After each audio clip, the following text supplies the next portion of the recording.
We're all live. Let's go. What's up, everybody? It's Thursday night, so you know what time it is. It's time to get salty. Another episode of the Saltiest Gaming Podcast is back. How you guys doing? And we got some familiar faces in the chat. Want to give them a shout out. Timothy Dixon was first in here. He is also a patron. AshtreyGaming, another patron. I got Doggy Dog in top 3. Crazy Greek dude. Much love, brother. What else do we got? Wild Baits. And that's about it, man. Thanks for everybody that's here early. We got Jay Fonzarelli in the chat. What's going on? So yeah, without further ado, we got lots of good topics, and we got a returning member, man. He was on a voyage to PAX. Let's start off with them. Bloody Knuckles, good to have you back, dude. Hey, it's always good to be back. Yeah, man. Like I said, I was so happy at PAX this year. There's so much stuff going on, so many cool things that were being shown off, and it was just a fun time for me because I ended up taking my cousin and my roommate to go, and I met up with a lot of streamers there, and there was a few interesting things I got to see, and quite a few people I got to meet. Yeah. We saw a picture between you and someone very popular. Who'd you get to meet there, man? Tell us about it. Oh, so if you haven't seen my Twitter, probably one of my most liked pictures is I actually got to meet Cory Barlog. And if that name doesn't ring a bell for those who aren't aware, Cory Barlog is the director of Sony Santa Monica and was the lead director for the God of War reboot game, as well as he was also a part of God of War 3, and he was the one who oversaw the recent reboot. And getting to see his panel where he talked about his history in the industry as well as what he was doing before, and then actually getting to sit down and talk with him for like 10 minutes afterwards when no one else was like talking to the dude, when he was just walking around and no one else paid attention. I actually recognized who he was immediately. Kind of getting to talk about everything I thought on the game was just something spectacular, because everything that I felt he understood completely, and was just it was a very cool moment to kind of have that interaction with that kind of a name and dev like that. That's cool, man. Yeah, I haven't actually been to a conference like that, so it was cool to see your interactions there on Instagram and all that good stuff. But it's good to have you back. Next up, we got Noof Nukem. How's it been, man? Boom, boom, kaboom. Noof is in the room. I'm hyped. I'm ready to go. The topics are lit. The panel is ready. And we are going to dive in deep, just like I like it. Deep dish podcasting. Let's go. Oh, yeah. Deep dish podcast. Deep dish podcast. When it comes to deep dish pizza, you can keep that shit because I don't like it. You know what I'm saying? Oh, yeah, man. Detroit style is where it's at, man. Detroit pizza? What? Give me that Detroit style in the chat, man. The deep dish from who is it? Who does it? Little Caesars. Oh shit! I don't know about. Dude, that's Little Caesars, bro. Yeah. Oh my god! No. Little Caesars is like the best pizza because I'm broke. Yeah, it's like the cheapest. I'll say this. Little Caesars has stepped up over the past few years. They have stepped up, and I used to work just deep like a perverted creep. Let's go. Oh. Next up, we got Titan Drago. How's it going, man? It's going great. Still working hard. Got some awesome PS5 and next Xbox topics, so I'm ready to get into that right now. But that'll be well. And also, we got Nintendo Direct. What's going on, man? What's good in? I guess I can say the hood, but I won't say the hood. That's too cliche. But what's good, everybody in the chat? I'm glad to be here, ready to do another podcast talking about these juicy PS5 versus Xbox 2 topics. Let's get into them. Let's go. And we got a returning guest, Hyena Den. What's going on, my dude? Yeah, it's really awesome to be back on the Saltiest Gaming Podcast. There's some really good topics tonight, so I hope you guys enjoy them. All right, let's get into the first topic. We got some good games coming out for February. We're getting really close to February, so I thought we'd go over some of them. We got Far Cry New Dawn coming out. Anthem just announced that it's gone gold, so that game's ready to go. Crackdown 3 is kind of MIA when it comes to marketing. We'll kind of get into that. Trials Rising, I'm not really a big Trials fan, but I know some people are. I know Lady Foxfire is a big fan of Trials. And then we got Metro Exodus and Jump Force.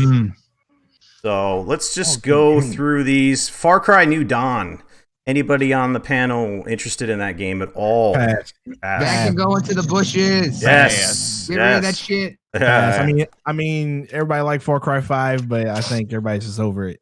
Yeah, I feel the same way. Point. That's weird. I thought at least someone would be like pro New Dawn here. Doesn't seem like it. Everybody's just like, Wow. no, pass, throw that out. It looks like Rage's fucking long lost little rejected cousin. I don't know what the fuck is going on here. It just doesn't appease me. It really doesn't. Like, they kind of went weird with this one. It went weird. Rage, I think Rage owns the hype for post-apocalyptic games right now. Yeah, we're gonna have to wait for Rage though. They should have just come out with the Blood Dragon Part 2. Blood Dragon Part 2. The only Fawn says it's gonna sell well. The only people that game's gonna sell to is anyone who actually enjoyed Far Cry. Outside of that, no one is gonna touch the damn thing. I'll tell you this much. That game is literally what you call a red box special because you ain't gonna pay full price for more than a day. Red light special. If they threw the father on the freaking cover, man, and had a badass picture of him on the cover, that alone would build so much hype. Other than two like girls with tattoos on their face and mohawks, like what the heck? Yeah, who are these clowns. I don't know. I think it's way too close to the last game that just came out. And I did a review on the last Far Cry that came out. What was it, Far Cry 5? And it was okay, man. I gave it a pretty decent score. I think it was like a 7.5 or something like that. But like as I progressed through the game, I just had no more desire to play. It just got really repetitive. And I typically like the Far Cry series. And then, the end was kind of weird for me. I'm not going to spoil it just in case you haven't checked it out. But I didn't really dig the ending. I liked the ending. You liked the ending. You on that. Yeah.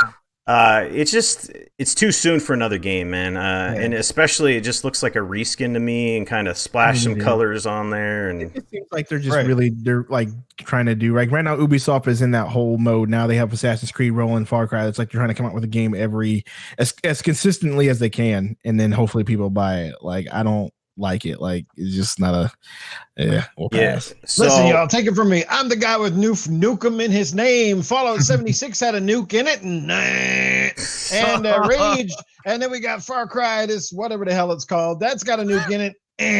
But we got Rage that's got a nuke in it. Ding, ding, ding, ding, ding. Yeah. So there you go. That one gets new seal of approval. Go get that one instead. Pass on the other two. Let's do it. So talking about the post-apocalyptic game titles, Metro Exodus has gotten a little bit of information out there. I have just had an orgasm. I have some. That was me. I got the orgasm. Anyway, I have some favorite YouTubers that have shown video. They were Microsoft took some special guests in to get some gameplay footage, and a lot of them are saying that Metro Exodus is the best looking game they've seen on console. It was running on the Xbox One X, so it has that going for it. Hyena, what do you think about Metro, man? Do you think it's just gonna be the next big thing, or it's gonna get swept under the rug? I honestly hope it doesn't get swept under the rug because I started playing Metro Last Light Redux in 2033 before this podcast even started. Over the last 2 days, these games are fucking awesome. Like holy shit! You know what? I think that they do post-apocalyptic better than Fallout, and that hurts to say because I played all the Fallout games, every last one of them. And Exodus, they came out with a weapons video or something like that, like 2-3 days ago, and the game's just fucking gorgeous. It's beautiful. I'm so hyped for it. I can't even explain right now. I'm so hyped for it. So Hyena's on board. Anybody else gonna pick up Metro? Me. Bloody. Oh, yeah. Me. Okay. I like how I'm watching everyone say that they're not hyped for this, yet they were fucking hyped for Far Cry. Get the fuck out of here. Get the fuck out of here. Who said that? Point me out one person who said that in the chat. But you know what? That would be Fonz. I see you. Fonz didn't say he was hyped for it. He just said it would sell. Get out of here. Anyways, no, but Hyena, I agree with you. Fucking Metro is honestly...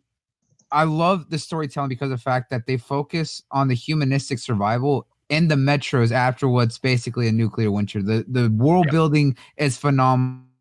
The horrors that they have to survive are more realistic and a little bit more toned down because of the fact that it's something that's more confined because of the fact that you don't understand it, especially as you play through the series from 2033, because I've been replaying the entire series and I've actually been streaming them and I seriously love them. My biggest complaint was going back and playing 2033 Redux is that I forgot how god awful sometimes the guns can feel. Oh yeah. Okay, so there's that, and then the ammo situation is kind of bothersome to me. I like how y'all mentioned the ammo situation. Literally, I have so much ammo, and I'm playing on the hard difficulty on survival. I literally never run out of bullets because of the fact that I know how to place my shots. I literally have ammo for days and keep finding ammo. I literally kill everyone and be like, no one lives, and I still have ammo. I'm just like, what the hell am I doing? I was like, why do I have so many bullets? So basically, you're saying get good, scrub. Yep. Don't miss your shots. Hit them like me. Okay, but yeah, ammo. Metro's got a great story too. Right? And I know everyone's used to sucking here, especially Punk. Anyway, Noof, what were you saying, man? Well, first of all, the last two look a little bit dated, but they're still pretty sweet, especially the remastered editions.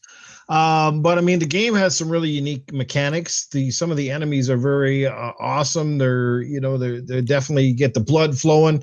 The game has a very deliberate pace, but again, the way that they do their post-apocalyptic style world is really cool.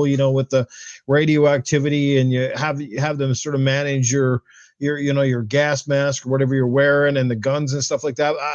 I'm a fan of the first couple of games. I mean, not a huge fan, but I'm really excited for the new one. The new one looks just phenomenal.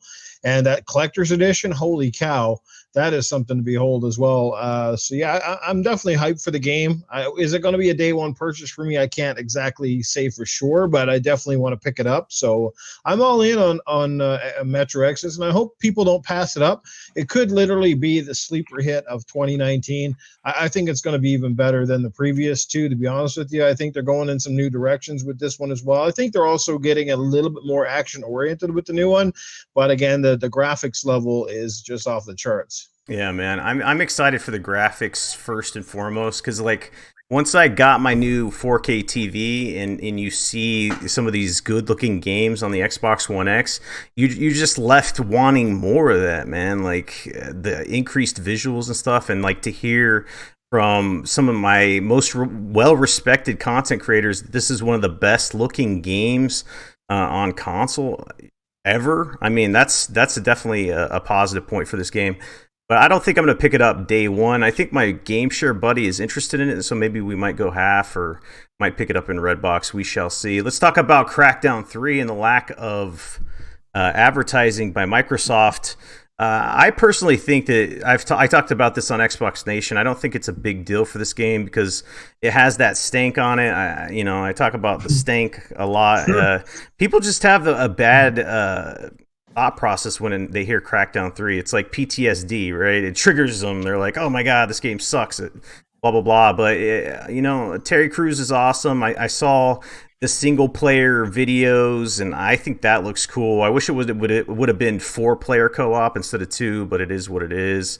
The multiplayer, it looks phenomenal. It looks, full scale cloud destruction that they said wouldn't be possible if it wasn't for the cloud servers and all that stuff, the cloud tech. So I think it's going to do well. I just think Microsoft is kind of pushing Game Pass as their main vessel for marketing, and I think that their games go hand in hand with that marketing. You don't have one without the other now, since you're going to be dropping games day and date. So it's like, why would they market Crackdown by itself without Game Pass? Aaron Greenberg said they're going to be talking about it in Inside Xbox on February 5th, I believe. So there's still some stuff that they can do with it. What do you guys think about this marketing campaign or lack thereof for Crackdown? And are you guys excited for the game? Let's start off with Titan Drago. Well, lots of questions to answer there. Marketing has always been a letdown, in my opinion, for Microsoft. And this game is no exception. This may be the pinnacle of all letdowns as far as marketing goes, in my opinion. Because you have this unique game, and that's the thing. That's the keyword, unique. It's 100% destructible multiplayer. No other game does that. Why are you not? This game could sell consoles if marketed properly. This game could bring a lot of positive attention, which Xbox could it's never a good, you never get enough positive attention. This game could do that, and they're just not doing it. This is the biggest fail Xbox has had. Like, Phil Spencer is, in my opinion, the best leader you could ever ask for, but like, literally, he's only one man. Like, a marketing team is supposed to, put this on their own backs, and like, there's such an extreme disconnect between the executives at Microsoft and their marketing team, it seems like. Yeah, unfortunately. And then I asked Aaron Greenberg on Twitter, I said, hey man, what's up with this lack of, special consoles or these bundles? And I didn't get word back, obviously. Special editions are non-existent anymore, and people were asking for them. And then I guess he directed some fan to say, oh, yeah, go to Best Buy. They have a Steelbook case for you. I mean, that's, I guess, the way they're going about it right now. Noof, what do you think, man? What do you think of Crackdown 3, the marketing, all that stuff? Here's the deal, okay? This is not Gears of War 5 we're talking about. This is Crackdown, okay? Crackdown was a moderately successful game on the 360, back when it first came out. So, like, I don't think anybody, I don't know. I think people are getting a little more overhyped than they even need to be for this kind of game, because it's a unique game. I think it's going to be fun. I think it's going to be solid, but I don't think it's going to be a groundbreaking title. I don't think this is going to go out and be at the top of everyone's Game of the Year conversations at the end of 2019. And it's like this. It's kind of like paying a sports athlete, right? If you go and sign an athlete and you pay him a lot of money and that athlete turns out to be really good, fucking lives up to the hype, well, guess what? You look like a genius. Well, that was money well spent. But guess what? If you pay him a lot of money and then he turns out to have a flop-ass year, everybody's on your ass saying, well, that guy's overhyped and overpaid. It's not much different when it comes to gaming, right? And we've seen the gaming marketing really change. Like, Sony's been far more traditional than Microsoft, it's safe to say, but Microsoft looks like they're leaning in different areas. Like, first of all, we've seen Spence Game Pass come out. Where has the majority of Microsoft's marketing been? It's been with Game Pass, and why not, right? I mean, it's almost it almost sells itself.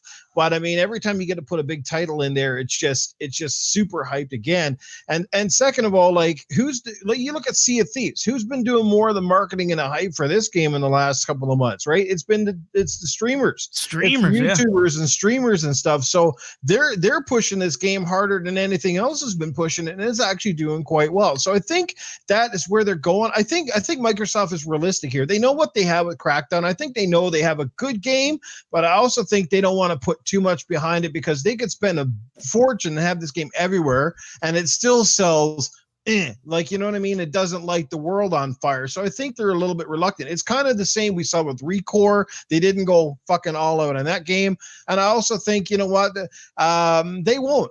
That's the reason they didn't buy PUBG. It's the reason they didn't go all in on PUBG, because they knew what they had. They knew it was going to be a decent success. But I think they're also smart enough to see now what games have real good legs and what games are going to be like hit the ground running and kick so much ass. At least that's my opinion. I think, I still think they should market the game harder, especially considering we're like, several weeks away from this game launching, and it's gone through so much bad publicity, so much crap rigmarole that, I feel like they're doing it a disservice, but I also can understand why they're not going all in as well, because Game Pass is going to sell this game. That's where the money is going to be for them. So I think that's where they're going to lead this marketing campaign. Very well said, my dude. I'm right there with you, man. Your thoughts were well thought out. I enjoyed it. Anybody else have some thoughts before we move on to the next game? Nope, you said it all. All right, let's talk about Anthem going gold. A lot of the developers and a lot of the team there over at BioWare were tweeting out some things last night. They said the game went gold. You guys don't know what that means. It means that the game's ready to go for shipping and all that good stuff. And I was tweeting them out. I'm like, hey, if it's good to go, let's play it tonight. Nobody got back to me, unfortunately. So, the Anthem hype is real. There's a beta going to be going on for a lot of people. Is that tonight or tomorrow, I believe? I didn't pay attention tomorrow. because I'm not going to be playing it because I want to go in there nice and just fresh. I haven't watched much video on it. I just want to have a new experience. So for me, I just said no beta for me because the beta, come to find out, is going to be pretty different from the actual game. You're starting in the middle, and they put this press release out there, and they said don't expect to have the same experience in the beta as you do in the actual game. Jay Fonz did a video about that, kind of speculating about what the difference is, if they're trying to hide anything. Go check that out.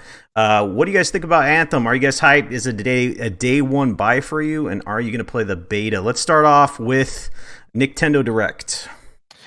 I'm not going to play the beta. I'm with you. Okay. I really want to go into this with an open mind, and I want a fresh experience with this. I have been waiting for this game since I heard about them working on it, and since they announced it, what was it, 2 E3s ago during the Microsoft press conference. So like, I am ready for this game. So I'm coming in with an open mind, and it is a day one buy for me. When I heard the news that it went gold, the only thing that I popped in my head was how big is that day one patch going to be? Because you know they always can't help to have a day one patch. So I wonder what that day one patch is going to be like. Is it going to be a huge one? I'm going to have to sit here and wait 2 hours for this whole thing to download or whatever, but ready to go gold, and I'm hyped. Good job, BioWare. But we always know that EA is lurking behind the corner. Chat, if Anthem's a day one buy for you, let us know with a 1. If it's not a buy, put a 2 in there. And if you're going to be playing the open beta or what I think it's closed beta. I don't know what it is. If you're going to be playing the beta, let us know with 3 as well, so you can type all those numbers. Let's hear from Bloody, man. What are you going to be doing with Anthem? You hyped? You going to be playing the beta? Good, man. Absolutely, I'm going to be playing the beta because of the fact that I've been the one who's had the most like upfront scene with this game more than anyone else has, because I saw it live at E3 last year. I was also in the closed alpha back in December, so I've had hands-on with it already. I am well aware that it's going to be completely different because of the fact that they stated ahead of time that the demo, the betas, the alpha, whatever that you want to call it, whatever name you're going to use it to, whether throw shade at it or not, it's going to be a vertical slice. They're going to start you at level 10. It's going to be a little bit past the beginning, so that way you don't see everything that starts off, and that the missions are pre-selected. But they have a majority of the overworld and the area that they want you to be able to explore, to have fun with it, to get your hands on, see how everything's going to work. They've already stated that the economy is going to be, it's going to be more increased because of the fact that they want people to get used to how it's going to feel and everything. But people are taking all this as a bad sign, or that they're going to change it. They're trying to hide stuff. No, they're trying to let people see how it is before, they get into the heavy grind of what the game's going to entail later on for those who actually want to commit that time. This is just for people to get a feel for it. I don't know why everyone takes every single demo and a different build as a bad thing. Like, honestly, if you're running with that negativity and aspect that it's going to be bad because of that shows that you never were really interested in the beginning, because they've been very forward about everything that they've been doing. Tell them. That's a salty. That's a salty take. I like it. I like it. Yeah, I've been hyped for the game because of the fact that I really liked what they're trying to do with it. If you enjoy what BioWare does, if you like the combat, people can hate on Andromeda all they want, but if you enjoyed the fast combat of Andromeda, if you want that quick third-person shooter combat that you would expect from BioWare, especially what they did with Andromeda, as well as add an infinite verticality and more fast-paced action, that's what this is. Being able to fly around with that kind of style, that's what Anthem is. Along with the loot set of Diablo or Borderlands, that's the kind of grind to know what you're going into. All right, Bloody, I could not disagree with you any harder. Yes. Let me go. Tell him. Yeah, let me go next, so then you guys can either jump on his side or my side, or in the middle somewhere. You need to chill because you ain't got no common sense right now. Well, he said you're dumb. Well, open your ears and then let me know. After my tell him, Titan. Without further ado, get into it. Tell him. So Jay Fonz tweeted about it. It scared him so much to the point he made a video in the middle of the week. And honestly, I'm with him. I have never hated on this game. I've only expressed concern for the game and its staying power. And if EA is telling you this, it's to cover their own rear ends, okay? Like, there's gonna be a tune of surprise with this. If you don't think so, I think you're being a little like I don't you're seeing rainbows all day. It's EA after all. Let's not forget, okay? So I'm almost afraid for you all that have pre-ordered this game, but you have to ask yourself, why would they say this so close to release? Why would they make these bold statements so close to release? Hey guys, this game you've been hyped all the hell about, it's not going to be anything like that. The economy, get rid of that idea because it ain't coming. Like, we got a whole new idea for you. I don't know what it is, but it's not a day one buy for me. And because of this reason, this simple reason alone, this game will not have legs. It will not have the staying power until the multiplayer releases, which we know nothing about that. So someone else please take it from here. Titan, I have never heard more bullshit come out of your mouth than right now. One, damn. Here's the thing. So you're siding with EA? No. Titan, hold on. Lots of ones in the chat. I just want to put that out there. I said if you are siding with Titan, put a 2. If you're siding with Bloody's argument, put a 1. Lots of ones out there, man. Let's hear it from Bloody. What do you think, man? Counter argument. Here's the thing. Okay, if you actually paid any attention to what's been said, what's been going on the dev interviews, as well as every single interview that's come out, every article that's written, is that yes, while this is being backed by EA, they have taken a strong hands-off approach with this game because of the fact that they already know the kind of shit that they're dealing with after the whole Battlefront debacle, as well as everything else that's been coming around. So every decision that's been coming has directly been coming from Mike Dara as well as Mike Gamble, as well as anything that the dev team has stated that they wanted to do. 2, the reason that they are stating this, it's not EA who said this, all right? This is coming directly from Mike Gamble because of the fact that he wants to be able to share that information of what to expect out of the demo before going into the game. Why are they going to have everyone go into a game where they're able to boost the economy and get like thousands of every type of in-game currency, every material, everything, to be able to get all that to test out the waters? And then when the real game comes out, they do the same thing. So hang on. Why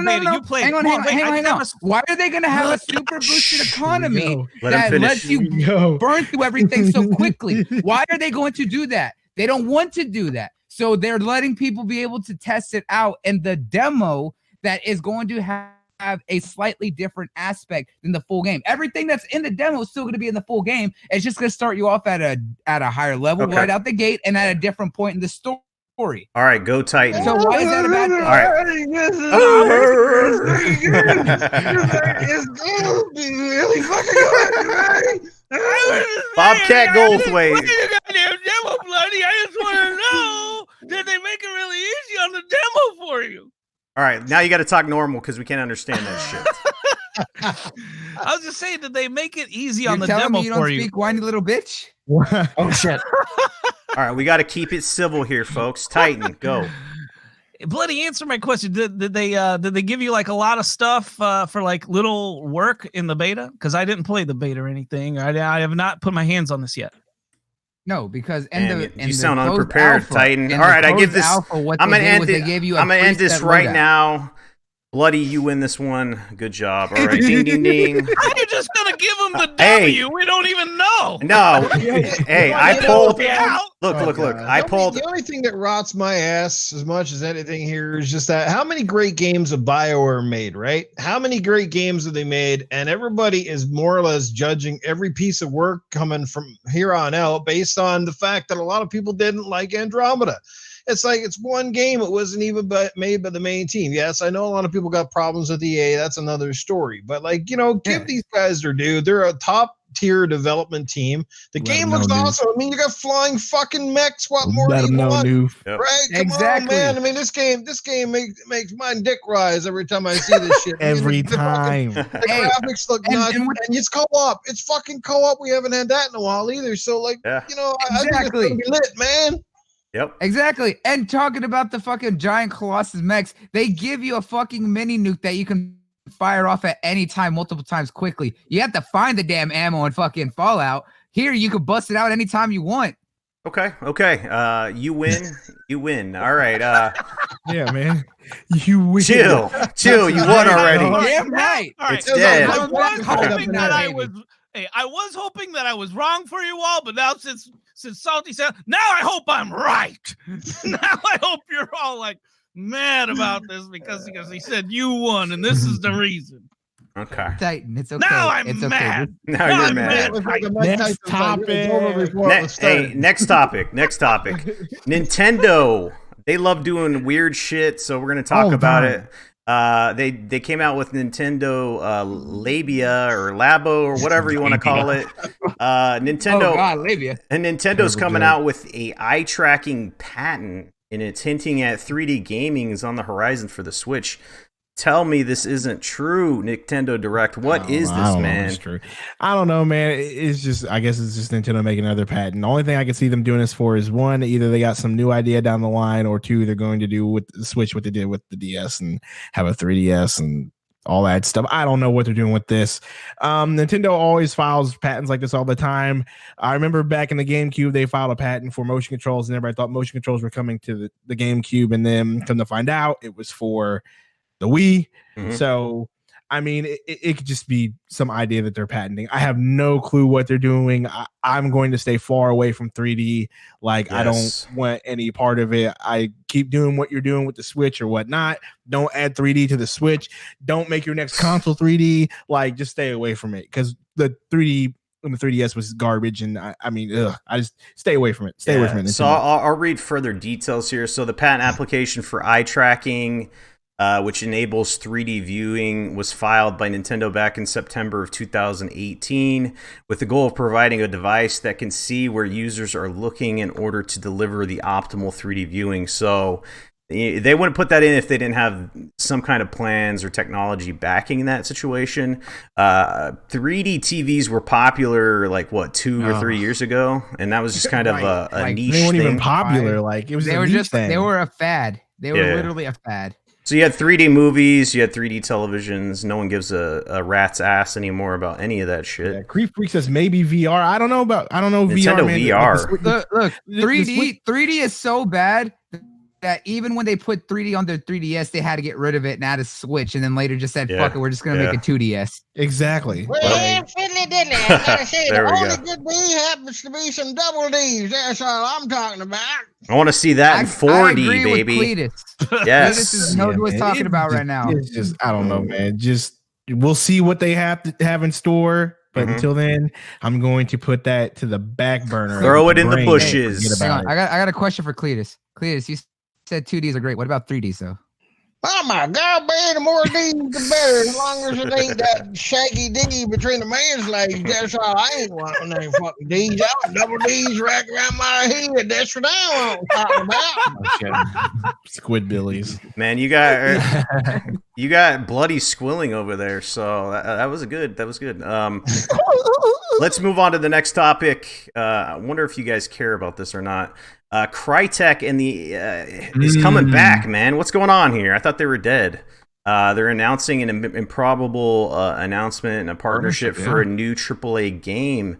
Let's talk to Hyena about this, because I know you've been talking about Crytek, CryEngine, all this stuff, man. You got the deets, man. Let's talk about this. What do you think this is, man? Is this some signs of the future, if you get my drift?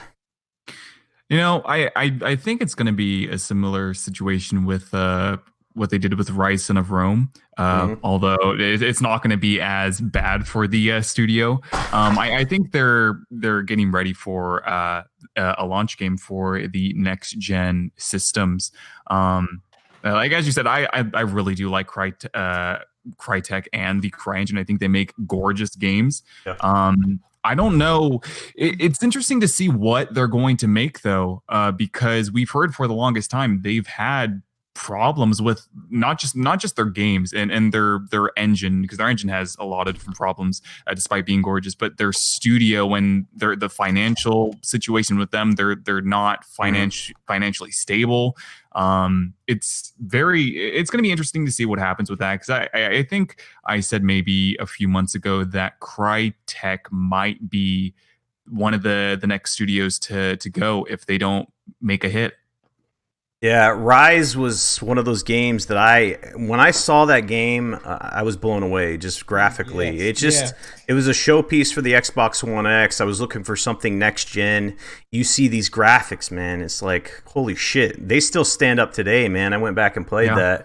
And I think it was CPU heavy or whatever, the engine or whatever. Was, yeah.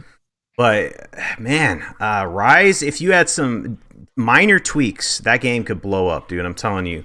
You make Rise, you take all the bad shit out of there, some of the stuff that people didn't like, you tweak things, and you put that on the next gen console. Damn, I don't know what to say about that. Make a co-op. Holy shit! Yeah, co-op Rise game. That'd be fun, yeah. Just it sucks that CryEngine had is co-op, didn't it? In the horde mode that they had the arena. The arena they did have it, but man, can you imagine that situation with a buddy at your side and you're just going ham with swords and shields and cutting people's heads off?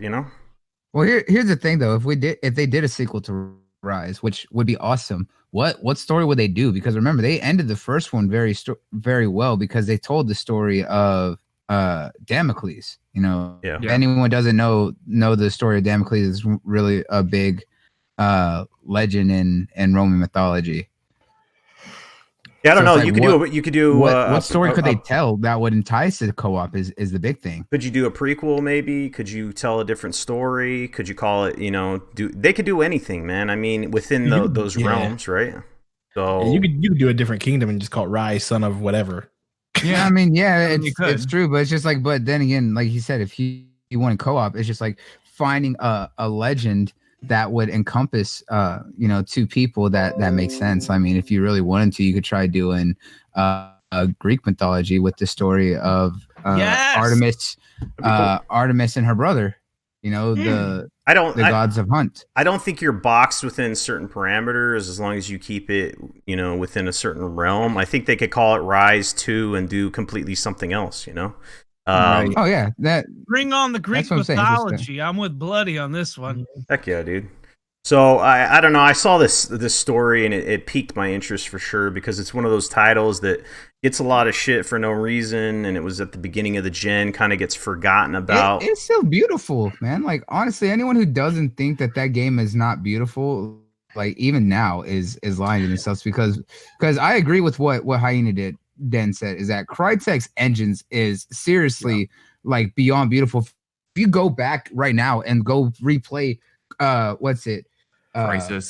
Crisis 3 that just got released on backwards compatibility. That game still blows a lot of brand new games out of the water. Like, holy hell, does it still look good? Yep. So anyway, we'll see if those rumors come to fruition there, and maybe Microsoft could work something out. We can get a Rise 2. But as for now, that'd be fantastic for a new generation of console release, wouldn't it? Be dope as hell, man. Let's move on. Alexander the Great would be interesting. Let's move on to the next story here. From Software is open to another studio doing Demon Souls. We're gonna just quick fire this story because I know some of you aren't, Dark Souls fanatics like myself. If you guys don't know, Demon Souls is where it all started. A lot of people love this game. It was on the PlayStation back in the day. It's good shit. If they did this remaster or remake or whatever, had a different studio make it, this thing would sell like gangbusters. Especially, I don't know. I think it would have to stay on the PlayStation.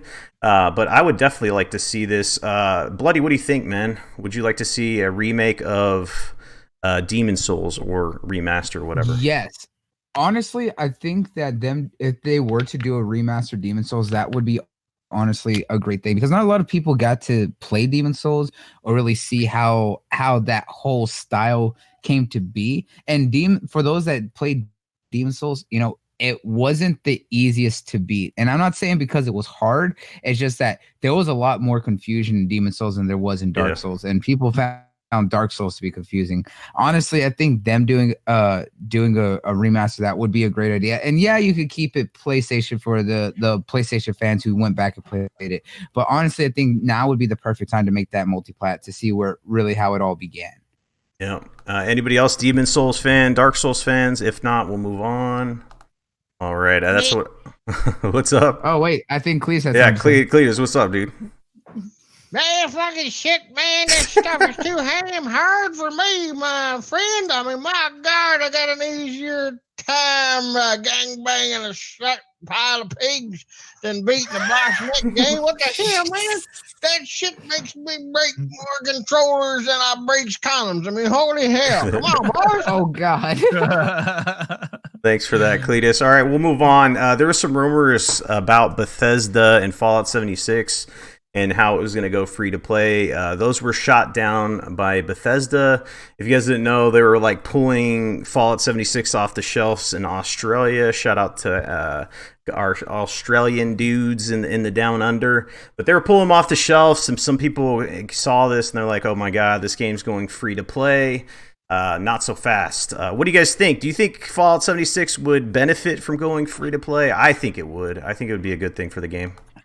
I mean, at this point, honestly, that would be their best option because of the fact that let's be real, is that while some of us enjoyed Fallout 76 and it has its fun moments, it has had the worst PR handling of any online game. It has not been doing well, and they've just been kind of all over the place with it. And no one is going to buy this game, even if it was like given to them by like Goodwill for like $2. Like, no one's gonna drop $2 on that game at this point. Their best bet is just letting everyone play it for free. Yeah. Titan, you bought the game. Do you think it would benefit from a free to play model? Man, that's tough to say, because if they make it free to play, that's pretty much accepting defeat. Mm-hmm. And I think they have too big of a head for that. So I don't think they're gonna. It wouldn't make much sense, because it would be like accepting defeat. It really would. It's got so much bad PR. It would be kind of like accepting the fact that they made a piece of trash game. Mm-hmm. And I mean, they fixed a lot of the things. Sorry, go ahead. No, keep going. You just. I was just saying they fixed a lot of the bugs. I mean, I like you said, I have the game, but I haven't had any like want or need to go back to it. It's really weird. I don't know if the community is affecting my willingness to play the game or not. But like, then I haven't had much time. I don't know. So this game, it's definitely an upset. It's probably gonna be up there with Star Wars Battlefront 2, but for different reasons. So I don't know. I just think it would be accepting defeat if they made it free to play. Honestly, what they should have done with this game is done the same thing that Gearbox should have done with Duke Nukem Forever, and throw that into the bushes. Well, what they really need to do is develop a battle royale mode really quick. Then make it free to play. Pink Floyd said, "Right, put it in Game Pass." Game Pass. Yeah, there you go. Hey, you want to recover some of your lost player base? Let everyone else play it for free. They're about a month away from including this thing with a Happy Meal. I'm telling you. I'm pretty sure people would still throw that Happy Meal in the trash because they wouldn't want it that way. Oh man. Digging on it. Let's move on to the next topic. PlayStation Now is coming soon to Spain, Italy, Portugal, Denmark, Norway, Finland, if I could speak, and Sweden. So you could sign up now for public beta starting in February and access over 600 games.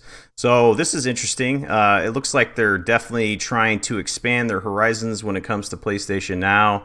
If you guys didn't know, they made it possible for you to download some of these games. And this is a direct correlation to Xbox Game Pass. No doubt about it. They're just trying to expand their service to compete with Game Pass. What do you guys think, man? They preparing to make this their Game Pass for PlayStation. Let's talk about it. Let's start off with Nick, man. What do you think? I mean, it's smart on their point, that they needed to start doing something similar to this. We all know that this is where gaming is probably going to end up heading, is going towards these subscription services. And as you've mentioned, the Netflix of gaming and all sorts of things like this. It just surprised me that it just now became available in Europe, because isn't Europe like one of their big bases? Like, don't they have a lot of consoles sold in Europe, and you're just now putting this in Europe? I just thought that was odd whenever I heard that. But like I said, they got to do something to compete with whatever is going on with Xbox and the rumors that Nintendo's getting ready to do. So yeah, good for them on doing this. But I mean, what's included in these games? Like what's included in PlayStation Now? Like, is it just a bunch of random games like Game Pass? Is it some of their exclusives? Like, what's in this? I don't know. I mean, they don't have day and date exclusives. It takes some time to get them in there. I believe they have PS3 games in there as well. Yes, it's PS3 games as well as a certain selection of a couple-year-old PS4 exclusives. Yeah, I know Bloodborne's in there. I don't think it's anything more than 2 to 3 years in the last that are in there. Which is okay, I guess, right? But that's where Xbox is gonna get them. Like day and date, our exclusives drop day and date on Game Pass. You can play those games. Like, and Sony's out here holding on to these. Like, come on, like. You got to get with the times. Like if Microsoft's doing that and they're killing it, you need to start doing the same thing. In my opinion, that's just my opinion. But what do I know? There's also Sony's taking way too long to adapt to this. That's my other point I'm trying to make. They're taking way too long, dude. So there's a price difference, I believe, too. It's $20 per month for PlayStation Now. You guys can correct me if I'm wrong there. And that can go into the bushes. I mean, $20 a month for more games, but they're all older games. And you don't. Oh, and not even the good. Not even. Well, I mean, it depends on what games they got in there. But I mean, they're. Here's the thing about it, right? You're paying $20 a month for the service. How often are they? No. How often are they adding games into this service? As well as, are they any good games that they're making known of it? If you look at Xbox Game Pass, whether these are old 360 backwards compatible games or new games on the Xbox One that are getting added, they are making a show of it. They're putting out big names as well as little ones, but making very much so that everyone is well aware of this on the monthly and almost weekly with updates. Is PSN now doing that? No, they're not. So what the hell is this $20 a month subscription going to if it's certainly not getting the license to add more into this? Yeah, chat, let us know if you guys subscribe to PS Now and what you think that they need to do to compete with Xbox Game Pass. Is it a price drop? They need to drop, exclusive as Noob said, it's a PS Nope. Okay. Anybody else have any comments on this before we move on to the next topic? Get with the times. Go ahead. This is the biggest I'm just being difference bitches today. That's all. This is the biggest difference between Xbox and PlayStation lately. PlayStation is like, how do you say they're not out? They're out to get you, man. They want your money and they want to give you as little or nothing in return as possible, man. Like, how do you compare that in Game Pass? Game Pass is like Santa Claus at this point. They're just throwing games out there every month, and then you got. Yeah, in the immortal words of a man who said, they're taking you from behind, but not even giving you the courtesy of a reach around. Oh god, like, Titan, you look, come on, man. You know that Xbox doesn't have any games. That's why they're putting all these games. Oh yeah. They don't have games, man. They don't have games. PlayStation has games. That's why they're doing with PS and they're doing with PlayStation Now. Like, yeah, they can have that. They can have that fake narrative. They can have that all they want. I'll play all these games in Game Pass like now I'm playing We Happy Few. Like that game's a surprise. Exactly, man. Like Game Pass is just killing it. Absolver's really fun too. Noof, do you have any thoughts, my dude?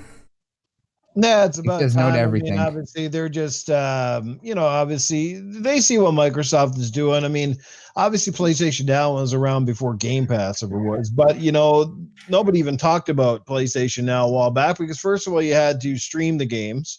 They made a big difference since now you can actually download the game, so that was a huge boost. And I'm surprised it's taken them this long to outreach to those countries that you guys mentioned earlier, considering the PlayStation's growth and their dominance in some of the European markets. So that's a really good point. Good for them. But yeah, I mean, to me, it makes no fucking difference. I'm not buying PlayStation now. I don't even have Game Pass. So there you go.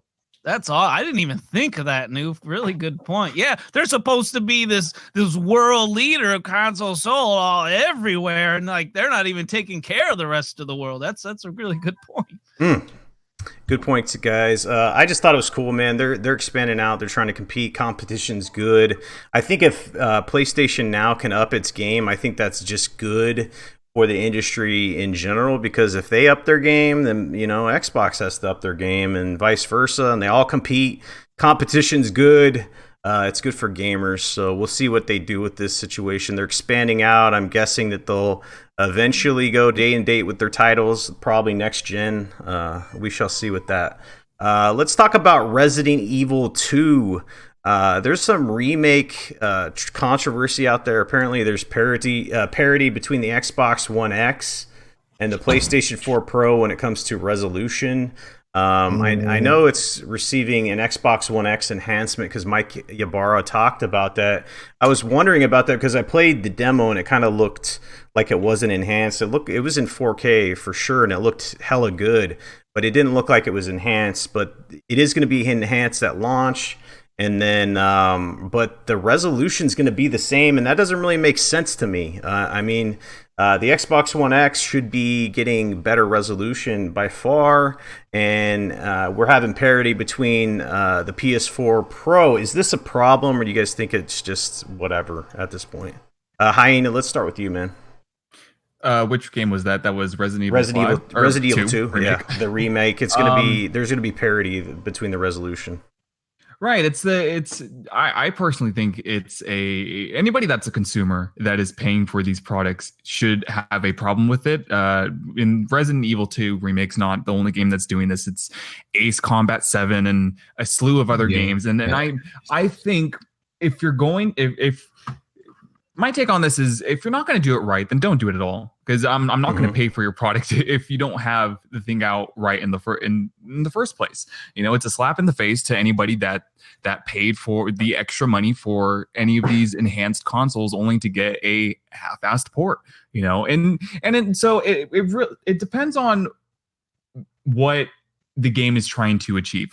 I think Ace Combat 7, and I know it's not a part of this topic, but Ace Combat 7 is a lot worse in my opinion than Resident Evil 2 remake because I don't know if anybody else saw the DF analysis, but that was a straight slap in the face to anybody that's owning an Xbox One X. I can't speak for the base console or the Xbox One S because obviously everybody knows that's underpowered, so it's not a surprise to anybody that's underperforming.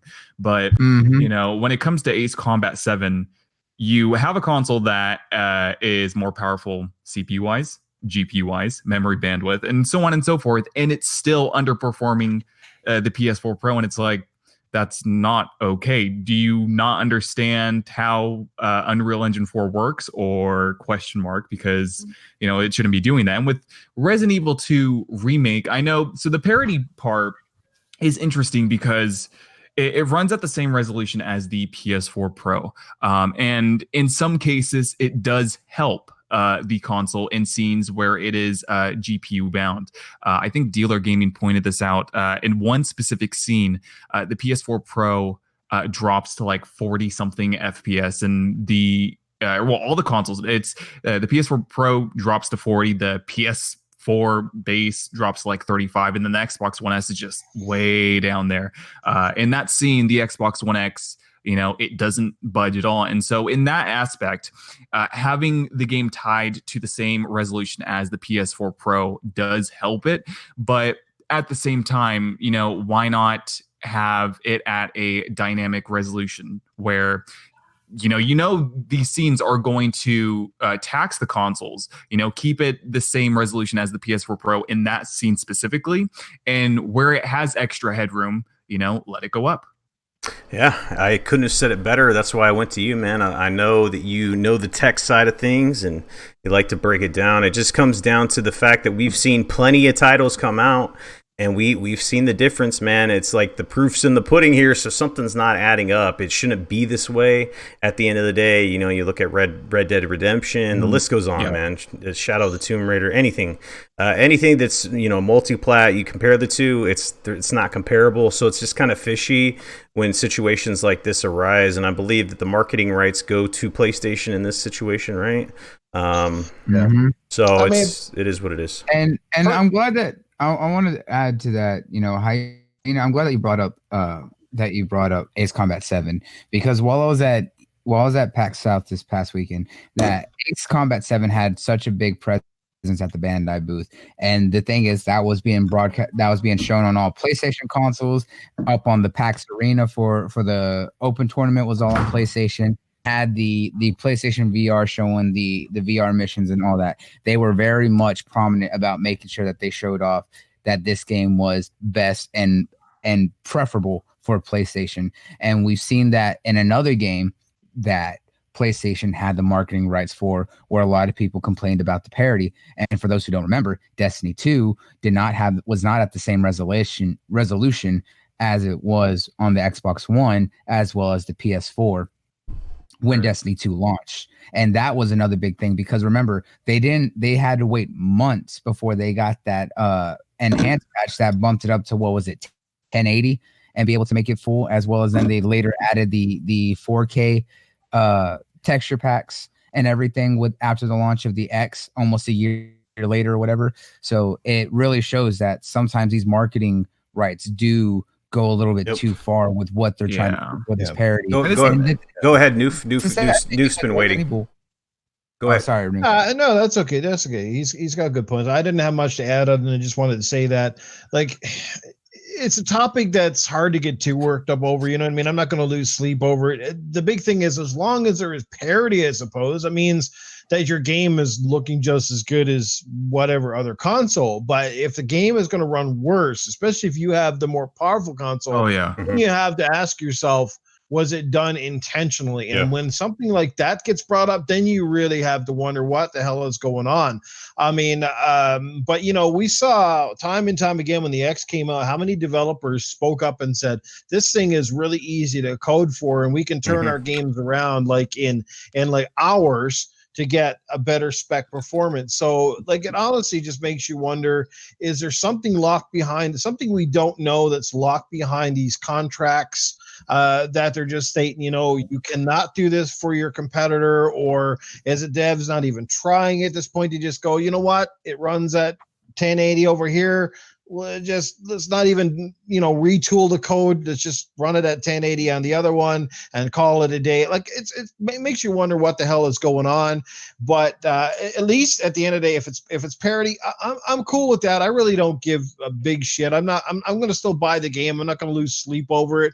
But if you told me I'm going to go out and say and buy Resident Evil 2, and I have the X, and I spent money obviously to get the better performance, and then all of a sudden I'm going to get, you know, it's going to run at 720 or 900p, I'd be like, what the flipping flying frig, right? So that's all I wanted to say. But parody's better than, I guess, what do you call it?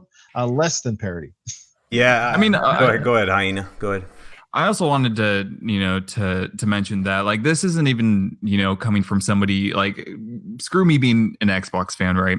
You know, if the PS4 Pro ended up being more powerful than the X, you know, in some alternate dimension, right? And this was still going on, you know, it would be not okay either way, because, you know, at the end of the day, you should deserve what you paid out of a product. You know, and it obviously, like I mentioned before, I think in this case specifically, you know, Ace Combat 7 is a lot worse than Resident Evil 2 remake, you know, because there's things going on with that port that it shouldn't be doing. You know, I was vocal about it on Twitter, saying I don't think it was a rushed job, and I don't think whoever developed Ace Combat, was it Bandai Namco? It was Bandai Namco. Yeah.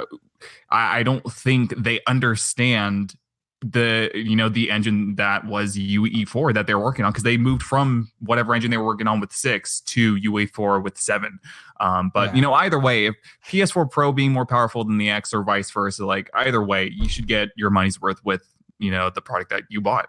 Yeah, I think if you took a poll out there, and I could do it right now, in fact, I mean, either way, if you had the most powerful console, if the PlayStation was the most powerful, you would want to get the most out of it, and vice versa. Yep. You know what I'm saying? You don't want to see this bullshit behind the scenes, like, hey, we're not going to put the effort in because there's a marketing deal.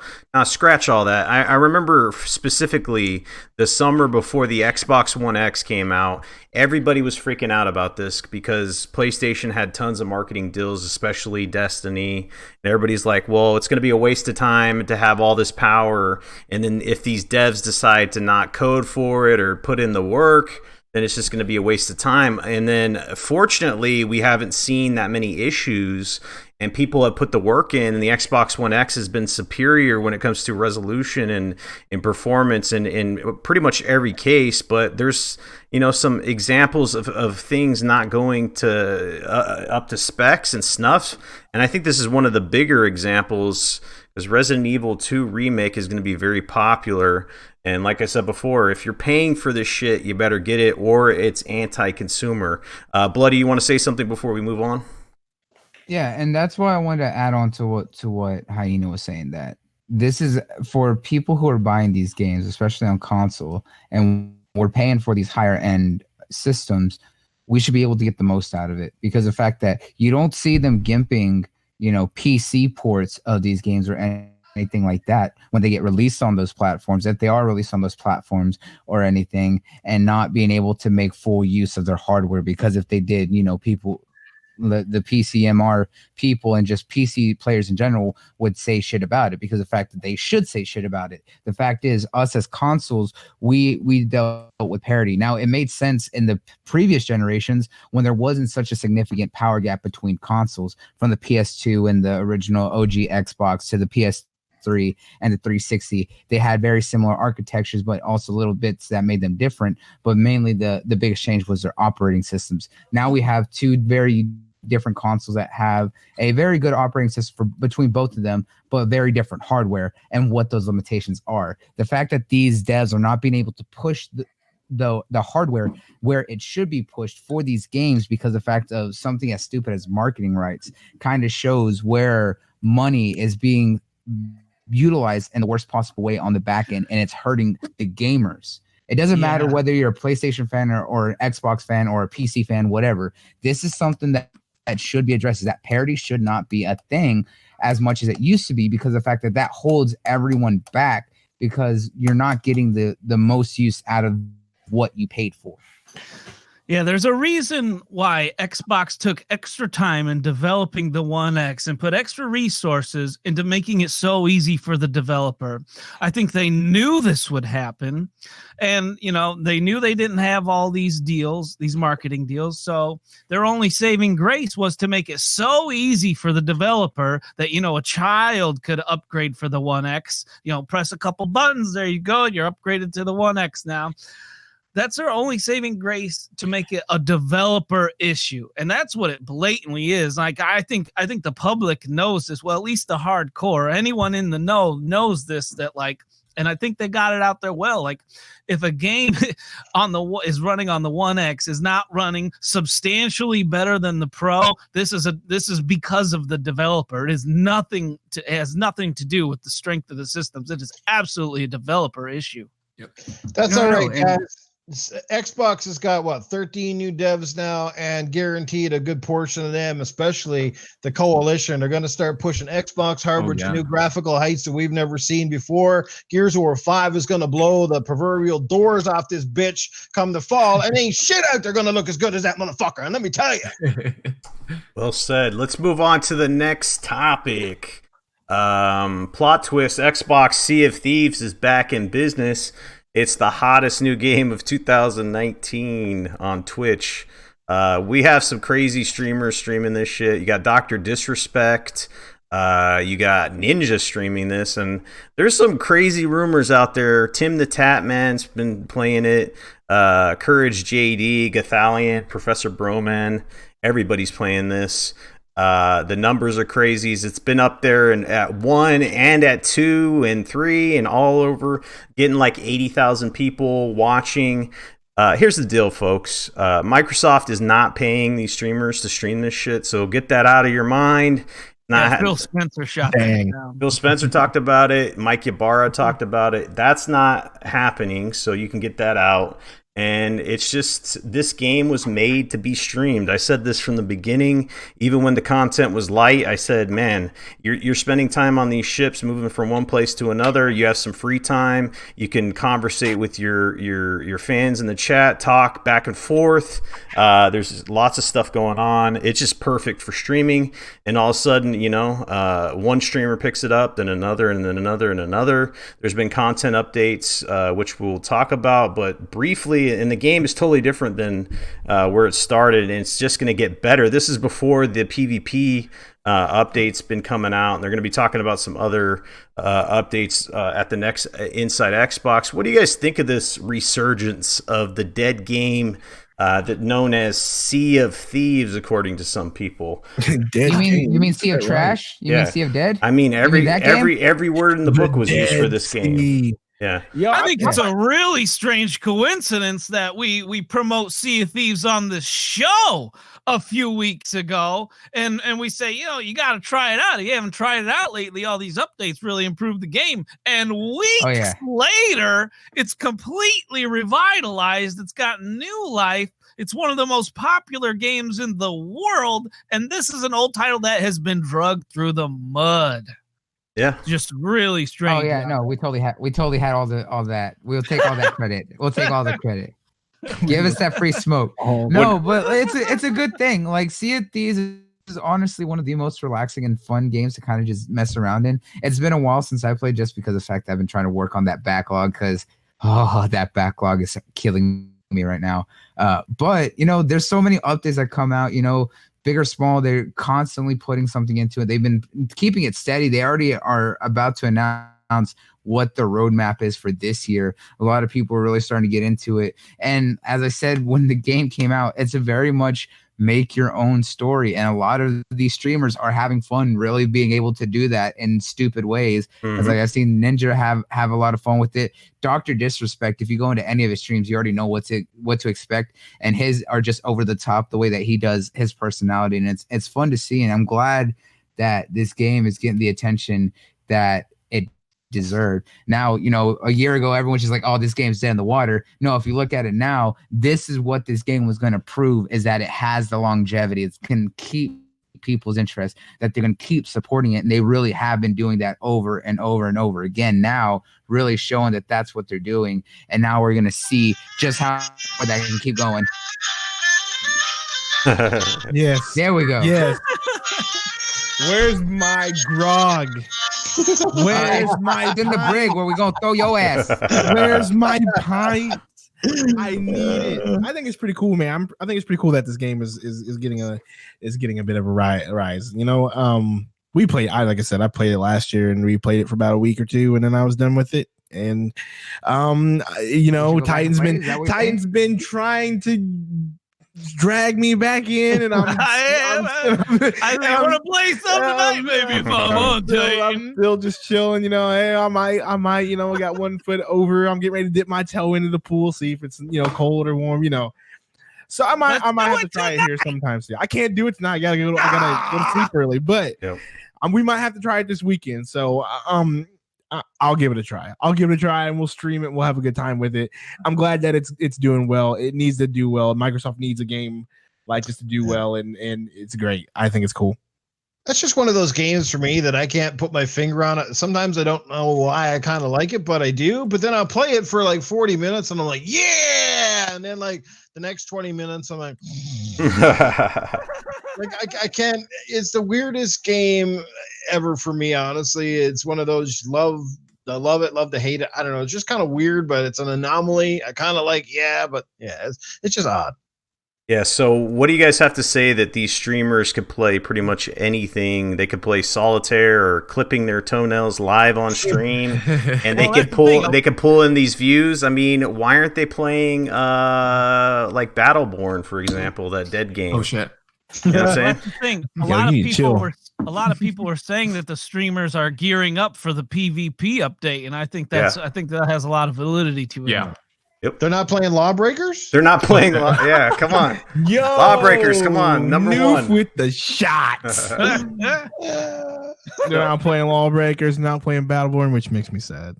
Rip. Battleborn makes me sad. Battleborn can also go in the bushes. Get that trash out of here. So let us know what you guys think of this whole resurgence of Sea of Thieves. Do you still think it's Sea of Trash or whatever you want to call it, or do you think it's the next big thing for Twitch and streaming and all this other stuff? The thing is, those haters that hated on it early, it was empty. But, I think it got a little extra because the haters did see the potential of it. And I think that's why it got so much hate. Because I think anyone can see the potential. Sea of Trash. They downplayed There's always going to be those people. Hey, I can't hate on you if you think that, because it's opinion, man. I think some people will not like this game. If you don't like the whole build your whole venture, have a crew. I mean, multiplayer aspect. If you don't like role playing, then you get the fuck out. My question is, what's with Rare and their obsession with pirates, man? Like, they just love pirates are the best. Dogs. Hey, I just want to see a deal made where they put this on the Switch. I'd be all for it, man. Let's go. Man, that'd be dope. Portable. Look, I want a hat and Sea of Thieves that's made of straw. I'm just saying. No idea why would you want that? Why? Because Nick, wow, really? Pirates, straw hat. Oh my God! Let's move on. Stop! You are stupid. Stop. No one got that. You have lost your weed. Next topic. Get animated. Sit down and be humble, sir. Never. I will always represent. I am the anime king. Next topic. Let's talk about NPD and how Nintendo is killing it, man. They smashed the PS4. They smashed the Xbox One. You add their sales together, and you still don't even get the sales of the Switch, man. Let's talk about it. Incredible month of December for the Switch. They're breaking records. They're breaking the pace of the mighty PlayStation 4. This is crazy, man. They sold, let's see. So U.S. hardware sales overall were down 8%, but man, like I said before, the Nintendo Switch is killing it. And then guess what other game? Their software's killing it. All their titles are killing it. Did I say killing it enough? But yeah, Super Smash Brothers breaking records. Let's talk to the Nintendo guy of the panel, man. What do you think of this NPD report? Do you think this trend's going to continue? Nintendo Switch on top for... Well, they're really trying. They're really going to try this year. I can tell you that. With the amount of first-party exclusives that they have lined up this year, supposedly, I don't know. We have 2019 dates, but we don't actually have actual dates. I believe those dates will be coming. But if I had to be honest with you, I didn't think that this was going to be happening. I thought that Smash would do well. I thought that they would maybe hit their goal that they wanted to, but I thought they would fall a little bit short, if I had to be honest with you. But this is crazy. And I mean, it just comes down to what they're doing right now. They are marketing the Switch and everything crazy right now. You know, we just talked about how Microsoft's not doing much marketing with Crackdown, but before Smash came out and when Smash came out, I mean, you saw Smash commercials everywhere. So like, they were really pushing Smash. They're really pushing the Pokemon. They were really pushing the Pokemon game. They're really still pushing their marketing with the Switch. And it's only going to continue with the amount of exclusives that they got this year. The Animal Crossings, the Luigi's Mansions, Bayonetta 3, Yoshi game coming out, the Pokemon game that's supposed to be coming out at the end of the year. Whenever we get that reveal, like, they're really still going to hit it hard this year. So we'll see. It's just kind of crazy. I didn't think that they would be here now. I thought that they might be here about this time, about November next year, because of the Pokemon game. But this is just nuts. So what's the goal? 40 mil? Is that the goal? Goal was supposed to be 40 million in 2 fiscal years. So it was supposed to be 20. They were close to 20 million last year, but they didn't quite hit it, and so they want to hit 40 million before the fiscal year's over with. Yeah, I think they're gonna hit that record, that goal, man. They still have 2 months before that, because they have till the end of March. It's no doubt, no doubt. Yes, September was like they were at 26 or something like that, and then we don't know the numbers. I mean, I don't know the number. I don't know the numbers. We probably do. NPD's announced it, but I don't know what the number is right now. But I'm pretty sure it's going. If they're trying to hit 40 million globally by March in 2 months. Yep. If they do that, because I just took a peek at Rand's video. It might surpass the Xbox One very shortly here, which is gonna be interesting, And I don't give 2 fucks about sales. I didn't care about it last gen. I didn't care about it 2 gens before that. I don't give 2 shits about sales or anything like that. But it is interesting to see how Nintendo is performing here. Nintendo is doing what Nintendo does, and it just speaks volumes on how their system is and what they're trying to do with it. And I think everything that they wanted to achieve with the Switch, they've done.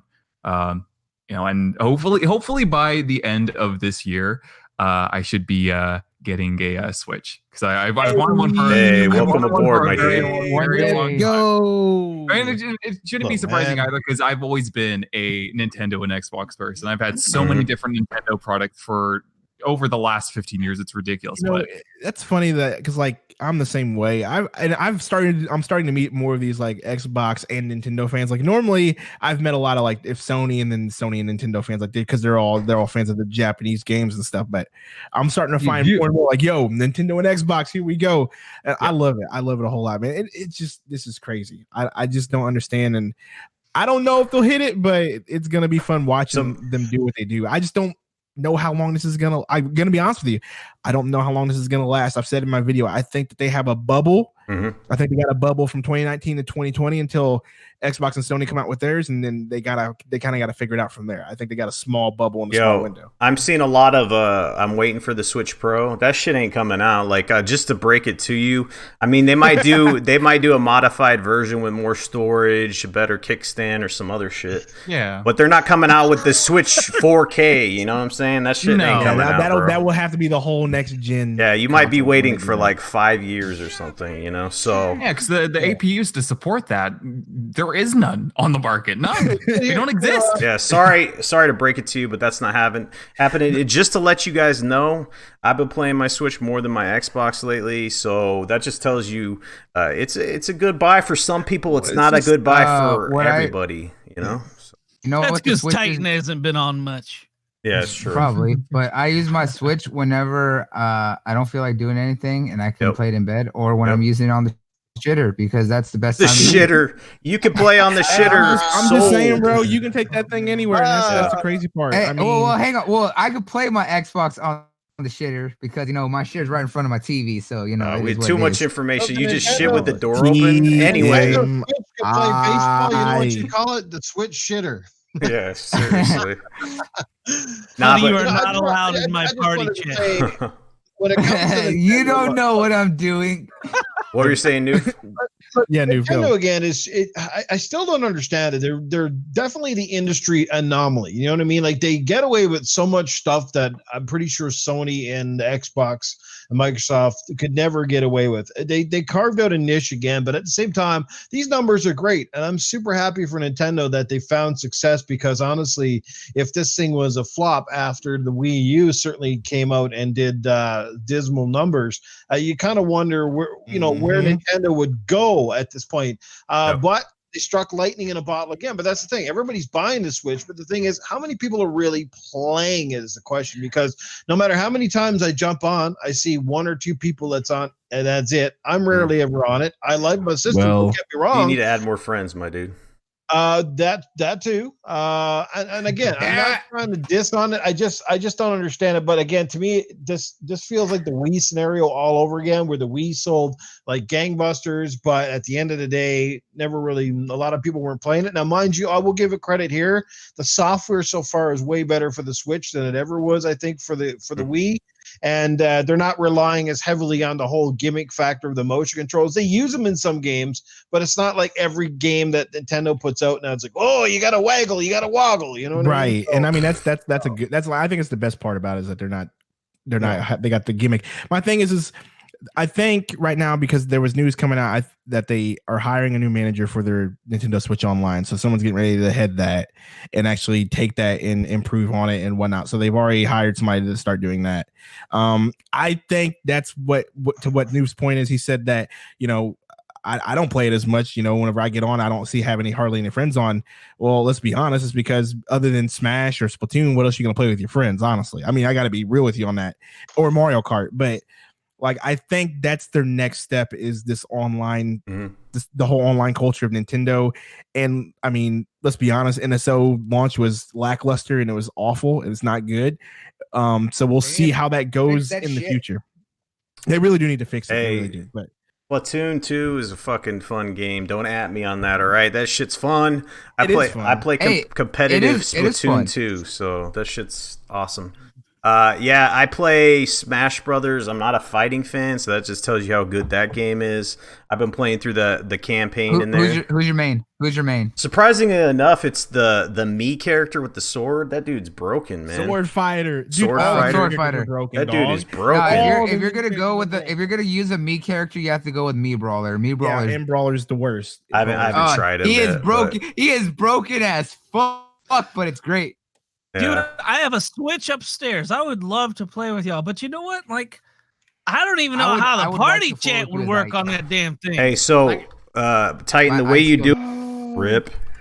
No. Well, Checking YouTube. Is it your app or is it YouTube? It's YouTube. Yeah, it's YouTube. Because I didn't end this. Oh, It okay. didn't say. It didn't. Are we back? We're back. We're back. We're back. We're We're back. back. We back. Holy Happy shit! boys. Thank you, YouTube, hey, man. YouTube always trying to keep us down, but we're not going to let them. All right. Stay hating. Hey, Everybody can we refresh get- that can we get stream. some Let everybody. F- Yo, in the we're chat, talking like, about can we get a Nintendo bunch of Switch in taking the chat? shits. Come on, guys. Refresh. Right, Everybody hit that Too many refresh times. button, man. Hit the That's crazy, refresh. man. Share this shit For a out. second there, we were on Re- Nintendo re- Online. That's We- what happened. we're- Refresh Nintendo F- F- Online. in the chat. We started talking Don't- about don't it and need it some took of a that. shit, right? I mean, damn. Yeah, it took a massive shit. That's what. Yeah, to share this out. Speaking of which, I'll take this time to put a little shout out here. Shout out to all the Patreon supporters: AshtreyGaming, The Blue One, Lex Hazard 79, Mighty Ryan, Timothy Dixon, Michael Monkey Punch, ZblackRiderr, and Wow, I Don't Care. We appreciate all you guys. YouTube always trying to hold this channel back, but we're still here, baby. Hit that like button. Let's get 70 likes. We have a great topic coming up. So you guys don't want to miss it. Let's talk about these specs and price leaks for the Xbox 2 and the PlayStation 5, man. Yeah. Crazy. Yeah. Ooh. Titan, you've been tweeting out. I guessed that, man. Híjole, Chile. I got that Right. right. What did you guess exactly? If you want know to what? let the people know, man. Yeah, I've had conversations. I had a Twitter conversation so everyone could look at it. I had one with Dealer Gaming on Twitter, and he just refuses to give me credit, where, in my opinion, credit is due. Okay, he doesn't think it is, but I'm going to disagree with him all day. Because just because people said SSDs are a possibility sometime, well, I said they will be coming on the Xbox too, okay? Let me know what you guys think in the chat, because to me, saying something is a possibility is very different from saying this is going to happen at this point in time. Mm-hmm. I mean, who goes out in the basketball court and says, hey, Salty, this shot might hit the backboard. This one might be nothing but net sometime today. Sometime this year. You call your shot. And if you make it, guys should give you props. And this is what I'm talking about. I specifically call these SSDs coming, and it's on the receipts on Twitter. You can see it, and he's kind of disagreeing with me in the thread itself. He said, even at the end, he said, and he had a guest on his RDX, and the guy said that SSDs were coming to the top tier of Xbox. Mhm. Oh, Brett Sims. Yes, that one. And so that guy said that, but I've been saying this for 10 months, man. I was like, come on, man. Don't take this away from me. I don't make too many calls, and I really don't get too many of them right. So, you know what I'm saying? Uh-huh. So let's get into the topic. All right. I got a lot Let me just So go basically, over some Titan, what you're asking for is you're asking for some pity because you got roasted all night. because you lost. All right. Anyway, boom roasted. All right. Let's talk about these specs, and then we'll go over whether or not we think they're true or not. Let's talk about the PS5 specs and price. This is coming from Gadgets 360, so you guys could take it up with them if you don't think this is what's going to happen. PlayStation 5 specs and price. CPU is going to be custom 8-core, 16-thread Zen 2 CPU. GPU custom Navi, 8 teraflops. Memory is going to be 12 gigabytes of GDDR6. Storage is going to be 1 terabyte of SSD, and it's going to be priced at $399 US. What do you guys think of this? Let's talk about Hyena. Do you think what stands out to you? What looks bogus to you? If you need it, yeah, like what do you think, man? So CPU, custom 8 cores, 16 threads, Zen 2 CPU. Well, I think I think for the CPU stuff for all of them, I think that's going to be the same thing for the Xbox, by the way, in this leak. I think they're all going to be 8-core, 16-thread Zen processors. Whether the one thing that made me perk my eye, because I've been hearing this for a very long time for the PlayStation 5, was that they were going to use Zen Plus, which is second generation Ryzen. Bravo to AMD for pulling a Microsoft when it comes to their naming shit. But Zen Plus is second gen. Zen 2 is third gen. And they're saying it's going to be third gen for the Ryzen processor for the PS5, and I'm like, that's interesting, because all we've been hearing up to this point was that it would be Zen Plus, and there is going to be disparity when it comes to Zen Plus versus Zen 2. You're going to have better IPC, which is instructions per clock, better efficiencies, TDP, all that good stuff. But for a baseline, they're all going to get Ryzen. That much everybody can be happy about, because it's going to mean that there's going to be more 60 plus frame FPS games. I don't think every game next gen is going to be 60 or is going to offer a 60 mode, because some developers out there just like pretty shit. And that's just how it works. The other thing that was interesting to see on this rumored list was that the Lockhart would have a 1 terabyte NVMe SSD in it too. Apparently all of them are the Lockhart and the Scarlet are going to both have it. The Anaconda makes sense to have a 1 terabyte NVMe SSD, because Phil Spencer said months ago that they're experimenting with new load times and all sorts of stuff that'll help the end user when it comes to load time. So that makes sense for Anaconda, but for Lockhart, I don't think it's going to have an NVMe SSD in it at all. What I think it's just going to have a basic 7200 RPM drive in it. It's going to be a basic hard drive, not even an SSD, because NVMEs are expensive. They're very, I don't even think you can get a 256 gig SSD for more than, I don't know, $60 probably on Amazon or something. It's expensive, man. So some of the problems with this when they're talking about it, I'll go over it. So a lot of people are confusing what the Lockhart is, what the Anaconda is. There's multiple specs and names for these things. There's the diskless Xbox One S. There's just different names and specs, and this only gives one spec for this system, which I would believe would be the Anaconda if it's running at 12 teraflops, right? Yes. Yeah. That one's going to be the Anaconda. Yeah. Okay, so there's Anaconda at 12, Lockhart at apparently 4+. And I brought this point up, I think last week or the week prior to that, because I saw a lot of misinformation floating around on Twitter about the 4+ teraflop scenario, because we've heard that Lockhart would have a lower computational throughput than the X, right? Than the X, right? And I've seen people saying, well, why is Microsoft giving the user a console that's less powerful than the X? Well, that's not, you can't compare GPU architectures that are completely different from one another. That's why you never see people do this on the PC side with NVIDIA and AMD, whether you have Maxwell or whatever RTX is, I forget the name of it. You don't see them comparing GPU architectures that are different, because they all have different efficiencies built into them. And the point that I made was, I can almost guarantee you the generational leap between GPUs we've seen from AMD for Vega, or going from Polaris to Vega and whatever was before Polaris, is there have been big improvements. And I can almost guarantee you that even if it was a 4 teraflop Navi GPU, it might as well be as powerful as what's in the X. Because Navi, as far as we've heard from Lisa Su, head of AMD, Navi's just way more efficient, per clock, per core than, anything Vega has been able to achieve thus far, and a lot more efficient than Polaris, which is obviously what we have now with the PS4 Pro and Xbox One X. Yeah, shout out to Dealer Gaming. He's a big tech guy when it comes to Xbox, gets all the good, juicy information.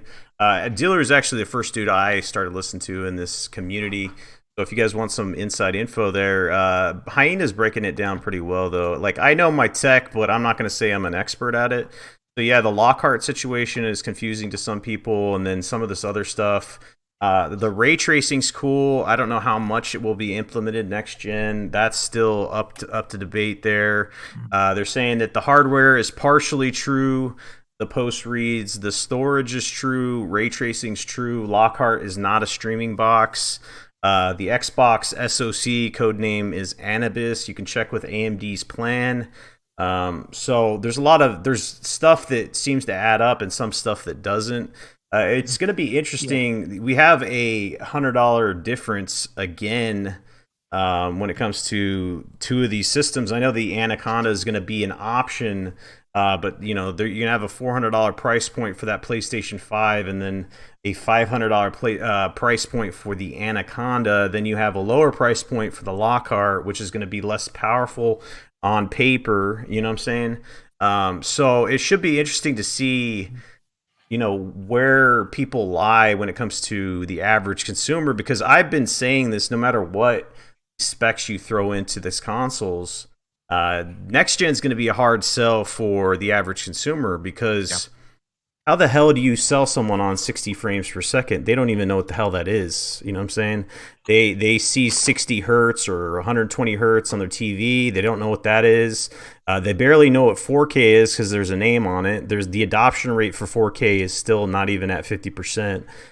So how do you sell next gen to the consumer base is what I want to know. Noof, do you have anything to say, man? Well, I just wanted to say, like the Xbox One X, for example, right? It was kind of a bit of a saving grace for the Xbox brand, to some degree, because, the original Xbox was certainly not the monster we all hoped it would be, but the Xbox One X has certainly delivered on the majority of its promises. And I don't think too many people have been disappointed with it, but it's kind of almost, in a sense, turned me off of the next batch of consoles, because they've made it run so well that, like, I'm wondering, you can throw all these numbers out at me all day. And you know what? I consider myself an average gamer. I know what most of them mean, but at the same time, I can't break it down for you. So to me, a lot of it's just mumbo jumbo, numbers in the wind. And the proof is going to be in the pudding. It's going to be in the games. It's going to be in the exclusives. And most importantly, it's going to be up to each and every dev on how they utilize the engines through these consoles and the power that they have. For example, we go right back to Rise. Rise Son of Rome, a launch title on the Xbox One, still looks better than a majority of the games that have come out in 5 years since that game pretty much hit the market. So right there, you can have all the hardware you want, but if nobody wants to take advantage of it, nobody wants to push the envelope, then what are we talking about, right? You know what I mean? Yep. The PS4, the vanilla, is still pushing out some phenomenal looking games. 1080p or not, you know what I mean? And the X is making shit run better than it ever did.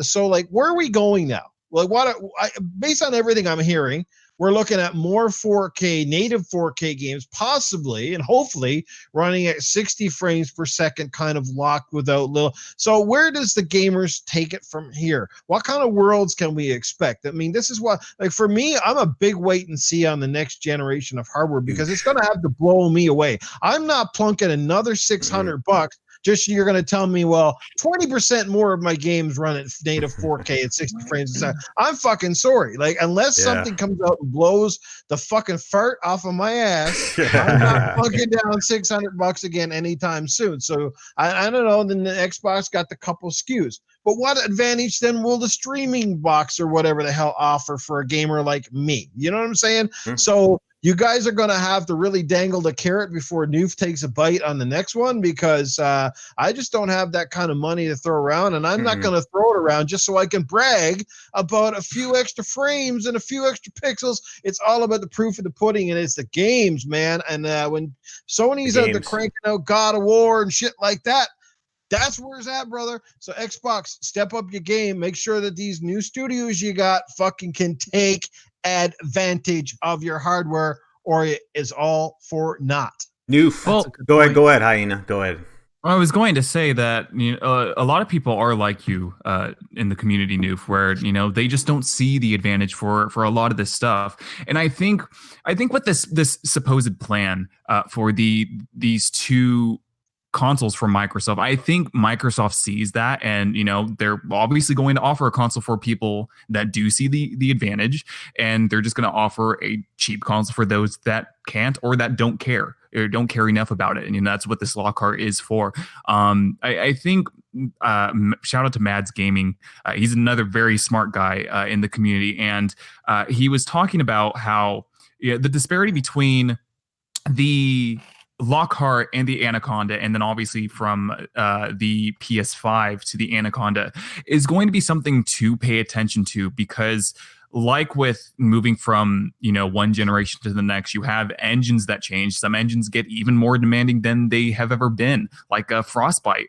And it's going to get to a point where if your console is, I do think that hardware is important to a degree, because if you have such a disparity between, again, these rumored specs of the PS5 being 8 teraflops and Anaconda being 12, what happens 5 years into the generation, just like with what's happening with the disparity between the Xbox One S and the base PS4? The Xbox One S, every single game that comes out and every single moving year, it's just dropping further and further down the line from where it first started.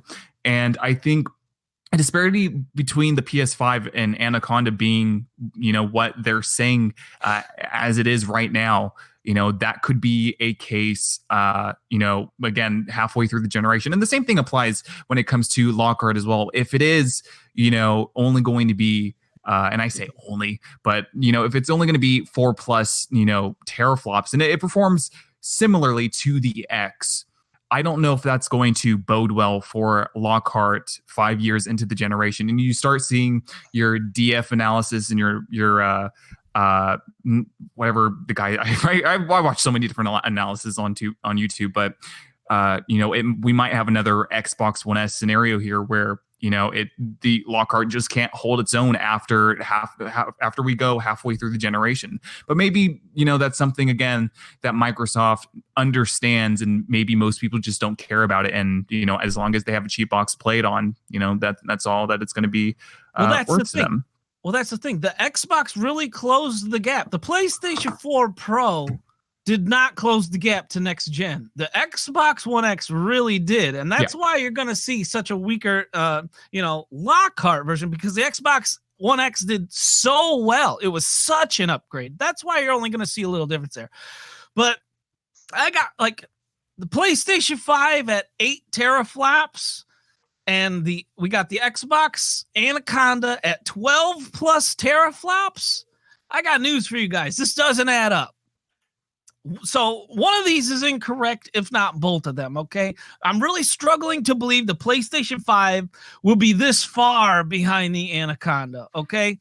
They might, PlayStation might be laying low now, guys, but they will absolutely light the world on fire when they reveal the PS5. And I think they want to surprise a lot of people with this. I think this 8 teraflops is a bunch of crap. I don't know. Okay, so the 8 teraflops might not be true. But I know for a fact they're going to try to go with a price point that's going to sell gangbusters. You know what I'm saying? Yeah. So the thing is, I think the $400 price point is that sweet spot for them. They had that with the PlayStation 4, and you see what kind of numbers they're moving there. And then for half this generation, they haven't had the power narrative, and they're still putting out good looking games. So, how much is power done necessarily? How much does the consumer base care about the most powerful consoles? I don't think it's that much, because you look at how the Switch is selling, and I know a lot of people say it's a secondary console and this and that. It's still a console. You can still play it on your TV. And when it comes down to the meat and potatoes of things, it comes down to your software. If you don't have games, you're not going to push in systems. It doesn't matter if you have 50 teraflops. You know what I'm saying? Well, there's a couple big differences here. The PlayStation 4 Pro is around 4 teraflops, right? So if this one comes out at 8 teraflops, let's not forget, it's twice the power, but let's not forget that these games are going to require so much more to run next generation. Are they though? They will absolutely. Nah, There's man, I don't think it's necessarily. I don't think it's necessarily a standard thing that to know that you need to have a certain amount of teraflops to run these games. I mean, the Xbox One X is pushing out pretty good resolution with the teraflops that it has at this point. I mean, if you like, it comes down to all these things. All these specs matter: CPU, GPU, memory, all this stuff, right? I don't know if the jump is going to be there, man. I mean, hear me out. Like 8 teraflops sounds too weak to me. You'll have, I think if it's an 8 teraflop machine, you're going to have a lot of games that do not hit native 4K 60 next generation on that box. I can foresee a lot of 1440 checkerboarding being upscaled to 4K on that box. No, but the teraflop situation, that's higher than the Xbox One X, right?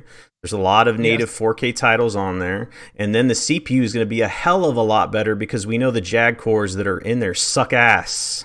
Yeah, but do you think these game developers are going to be developing the same game? No, they're going to be putting so much more into their games. It depends on the engine. It depends on the developer. It's not a... That's all true, but... They have to put the work in, man. They can get But you're right that they do got to put the work in, but at the same time, here's the big thing about it, right?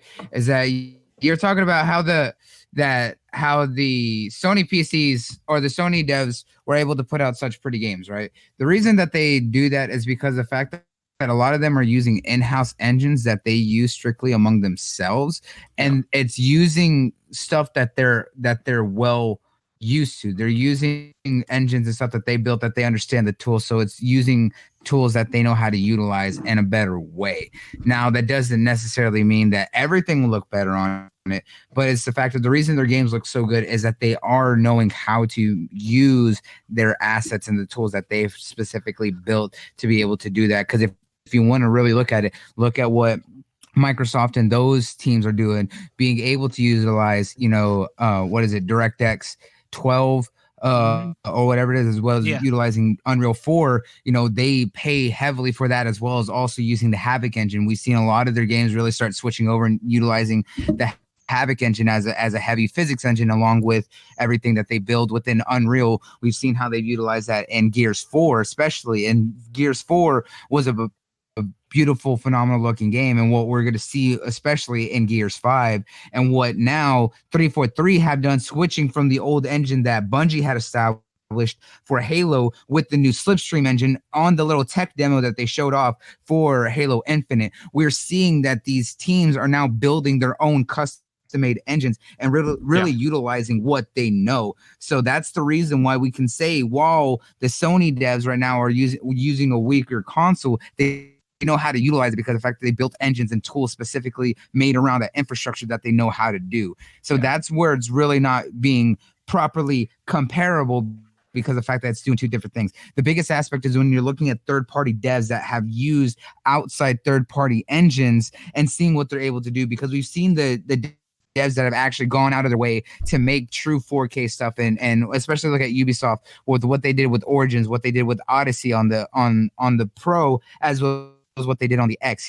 On the X, it's very much dynamic 4K. It tones down the resolution to prioritize frame rate and everything. And even on the Pro, that I believe that they were getting dynamic 4K.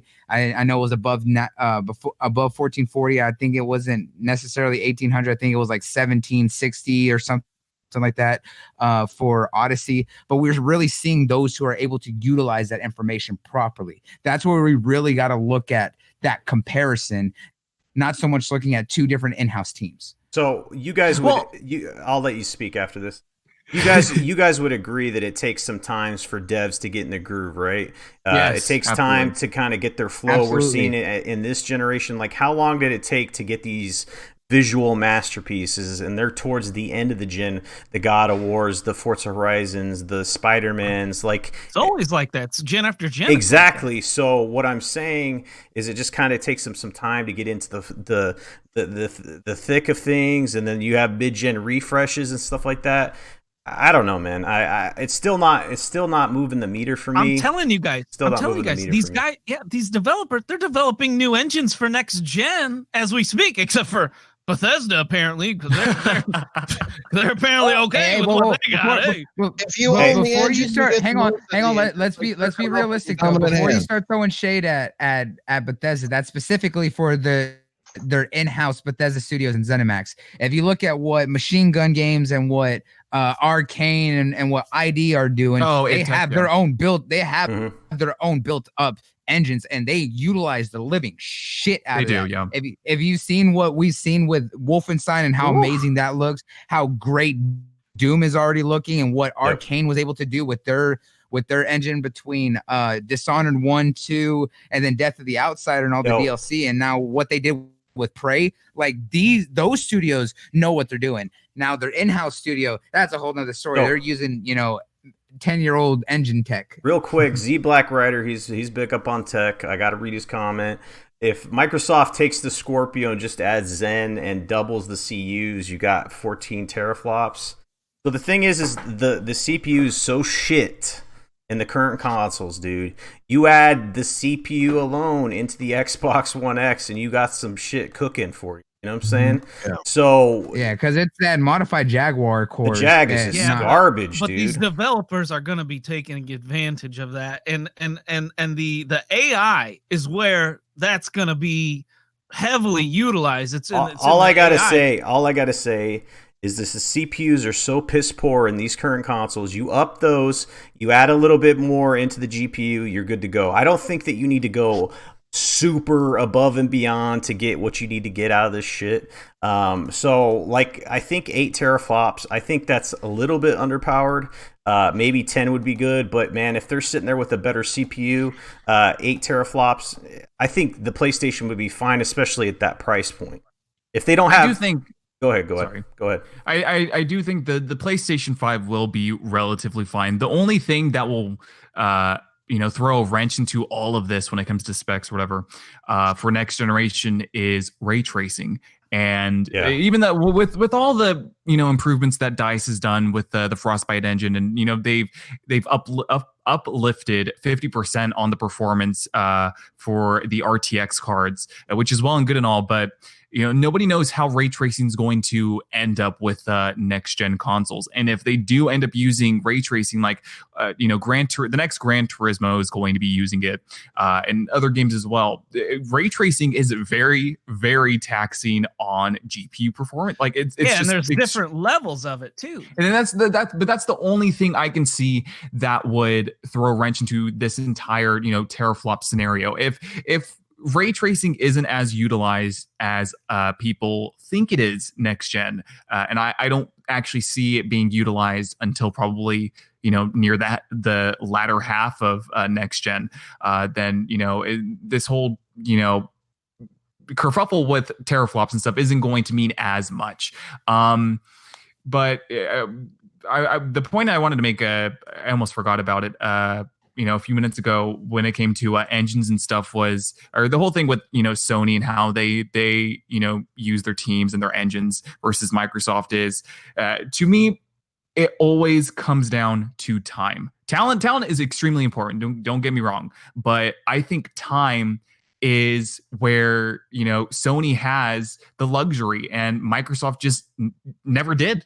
For most of their titles, you look at Forza, and I try beating this dead horse over and over and over again because I want this to fucking change. I've been with Forza since 2005. They've cranked out a game every single 2 years. Some games they've only had a year and 6 months to develop on. Every Gran Turismo game that's come out prior to like GT4. They've had 3, 4, sometimes 5 years to develop a game, and a lot of this comes down to, with them developing a game for that long, they can just do more shit with it. You know, you look at Gears 5. Gears 5 looks so much better than Gears 4, and they have an extra year. They have an extra year to develop the game. You know, if anything, the one thing that people should be, you know, looking for when it comes to Microsoft's developers is hoping they are given the time they need to make these games flourish. Because I'm tired of seeing Forza coming out every 2 years. Like I've been there, done that. Just stop it. It's not healthy for a game. Look at how much time God of War had to sit there and cook, and look at how good it looks. What is it, like 4 or 5 years? Yeah, man. I mean, it's what was it? It was a lot of time, man. And then Red Dead Redemption 2, that was like 8 years or so. Yeah. Yeah, so it is what it is, man. It's good to speculate about all this stuff because it is going to be just around the corner. Mike Ybarra was talking about how Xbox is going to be bringing lots to the table at E3. E3 is going to be so fun. Mike Ybarra, you have any comments real quick before we get the hell out of here? Hey man, what can I say? E3 is going to be absolutely huge, you guys. So make sure that you hang on to your belt straps because we are going to bring one hell of a show. This next machine is I don't even know what to call it. We called the Xbox One X a monster. This next one is going to be it's going to be the apocalyptic monster. It's going to be it's going to be the be all and all. We are going to kick the shit out of our competitors next time out, okay? Mark my words, but you didn't hear that from me. Peace out. The Xbox Doomsday. There you go. That's the title for the next Xbox. There's a fine line when you're doing the Mike Ybarra that Noof walks, that Titan kind of goes over, then you feed into like Kermit the Frog. You know what I'm saying? Yeah, that's it's pretty bad. So anyway, let me just end off on saying one simple thing. You know, all these tech numbers are fine and dandy to make for great podcasts for the tech heads and blah, blah, blah. And it makes us excited for where the future's going. But at the end of the day, and especially for this next round of consoles, the two biggest factors that are going to determine the success or failure, no matter how much power or lack of power, is going to be price, and it's going to be the launch lineup. That is it. Absolutely. It's going to come down to those two factors. And whoever's got the best, that's where it's going to go, man. At the end of the day, this industry, we're the driving force, we're the hardcore, but the real money for most happens to be the casual gamers out there that are plunking money down on crap that they don't even ask about. They buy microtransactions, they buy loot crates. They just like, these are the people that are this is why EAs of the world and Activisions are always excited, because we're the educated gamers and we're very adamant about where we spend our money, but the other people, they're just it's good, let's buy it. Yeah, Mom, where's your credit card? There you go. Well, Noof, I think you're absolutely right. Kermit the Frog, everybody. You're only using paper and scissor right there. When you talk about the launch point and the games that release, you're forgetting about power, and that's the Rock in paper, rock, and scissors. Okay, that's all I've got to say. And we're gonna have the Rock. Let me tell you. Actually sounds a little bit more like Crikey, what you don't fail to understand is this next generation will come into Xbox and a Canada. Now you got to be careful. We went sideways. We went sideways. All right, let's get to the outros, man. Before we do any more piss poor accents. Where's this piggy? Hold on. Okay, I want to address Pink Floyd in the chat right now. It says Forza Horizon 4 is the highest rated first party. 92 or 93, I forgot. And you want them to stop making them. They took 3 years. No. Horizon 4 came out. The development cycle for Horizon 4 was under 2 years. Ooh. Okay, and like I've said before, I've been with Forza for almost 15 years now. Started on the original Xbox. Okay, and me being a diehard that I am when it comes to Forza, I can tell there is inherent flaws with Horizon 4. No matter how good the game is, you look at the engine notes on the games. They're literally, a lot of the cars, they're copy paste. They're copying and pasting them because they don't have the additional time they need. These smaller details that maybe most people might, look over, an extra year on their dev cycle would do so much for this series. It would be unbelievable. You wouldn't have all of these inherent flaws because they have to rush the game out because Microsoft wants a game out every 2 years. It's just not healthy for the game. It's not. And that's why Call of Duty comes out like exactly. Yeah, so we'll get to the outros. It was a great episode. Glad Hyena was here for this tech talk. Where can people find you, man? Oh shit! I'm sorry. Oh shit! That's me. That's my name. Well, you guys can find me at Twitter on or at X or okay. Let's start over. You can find me And failure. on Twitter at Hyena Den Xbox Live and YouTube, of course, at Hyena Space Den. Okay. You're good, right? You didn't blow a vein going on that rant? Okay, all right, we're good. Thanks for being here, man. Next up, we got Nintendo Direct. Where can people find you, man? YouTube, Twitch, Twitter, Facebook, Nintendo Direct. That's simple. Let's get this guy to 1,000 subs before March. How about that? Details are in the description for all these people. So sub, follow them on Twitter, all that good stuff. What's up, everybody? Noof Nukem, where can people find you, man? I'd love to get to 1,000 subs, but something tells me I'm closer to eating 1,000 subs from Subway. There you go. Oh, shit. Hey, I'm almost at 800. We're getting there, one person baby. at a time. But you guys know where to find me. Always in the gutter. Yes, indeed. On Xbox Live at Noof Nukem, Nukem 76 on PlayStation Network. I don't know what the hell my friend code is on the Switch. You just have to send me a message. And back here on the Saltiest Gaming Podcast next Thursday. Already excited for next week. God dang it. Let's get this show rolling. Yes, I guess we're wrapping it up at this point, but that's it for me. I'm going to shut my pie hole and go play some games. But have a good night, everybody. You're awesome. Awesome. Bloody Knuckles, back from PAX. Where can people find you, man? Oh, man, they can find me on youtube.com, twitter.com, mixer.com, facebook.com, instagram.com, all at Bloody Knuckles. Remember, the O's are zeros, the E's are 3, and it ends in a Z, as well as you want to be following all my social media because I will be making an announcement here soon of some upcoming things that I'm going to be doing. And hopefully I am close to 200 subs. So hopefully I can get to 200 by E3 time this year.